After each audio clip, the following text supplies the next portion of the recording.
રાજકોટથી જ્યાં જીએસટી વિભાગે હવે તવાઈ બોલાવી જીએસટી વિભાગે દરોડા પાડ્યા છે અને જીએસટીના દરોડાની કાર્યવાહી રાજકોટમાં અત્યારે ચાલી રહી છે।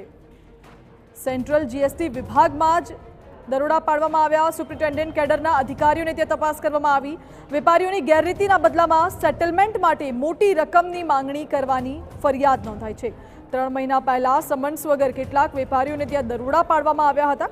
વેપારીઓની ફરિયાદના આધારે ગઈકાલથી સીબીઆઈની ટીમના જીએસટી ઓફિસમાં ધામા। સીબીઆઈએ એક અધિકારીને કસ્ટડીમાં લીધો હોવાની પણ માહિતી સૂત્રો પાસેથી મળી રહી છે।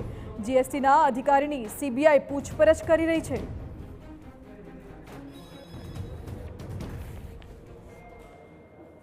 રાજકોટ સેન્ટ્રલ જીએસટીમાં ભ્રષ્ટાચારની ફરિયાદના પગલે સીબીઆઈ દ્વારા સેન્ટ્રલ જીએસટી ઓફિસ ખાતે દરોડા હાથ ધરવામાં આવ્યા છે। આપને હું દ્રશ્યો બતાવવા માંગીશ। રાજકોટની રેસકોર્સ ખાતે આવેલ જે સેન્ટ્રલ જીએસટીની ઓફિસ છે ત્યાં ગઈકાલ સાંજથી સીબીઆઈની ટીમ છે તેમના ધામા છે તે કરવામાં આવ્યા છે। સીબીઆઈની ટીમ દ્વારા 3જા માળે આવેલ સુપ્રિન્ટેન્ડન્ટ કેડરના અધિકારીઓ છે ત્યાં તપાસ હાથ ધરવામાં આવી છે। સૂત્રો પાસેથી જે માહિતી મળી રહી છે તે પ્રમાણે રાજકોટના વેપારી પાસે 3 મહિના પહેલા સુપ્રિન્ટેન્ડન્ટ કેડરના જે અધિકારીઓ છે તેમના દ્વારા બોગસ બિલિંગને લઈને તપાસ હાથ ધરવામાં આવી હતી અને ત્યારબાદ લાંચની માંગણી છે તે કરવામાં આવી હતી। સમગ્ર મામલે વેપારી છે તેમના દ્વારા સીબીઆઈમાં ફરિયાદ કરવામાં આવી હતી અને આ ફરિયાદના પગલે ગઈકાલથી જે સીબીઆઈની ટીમ છે તેમના દ્વારા સુપ્રિન્ટેન્ડન્ટ કેડરના અધિકારીઓ છે તેની તપાસ હાથ ધરવામાં આવી છે। જે માહિતી મળી છે તે પ્રમાણે એક અધિકારી છે તેને સીબીઆઈની ટીમ દ્વારા કસ્ટડીમાં પણ લેવામાં આવ્યો છે અને હાલમાં આ કાર્યવાહી છે તે ચાલી રહી છે।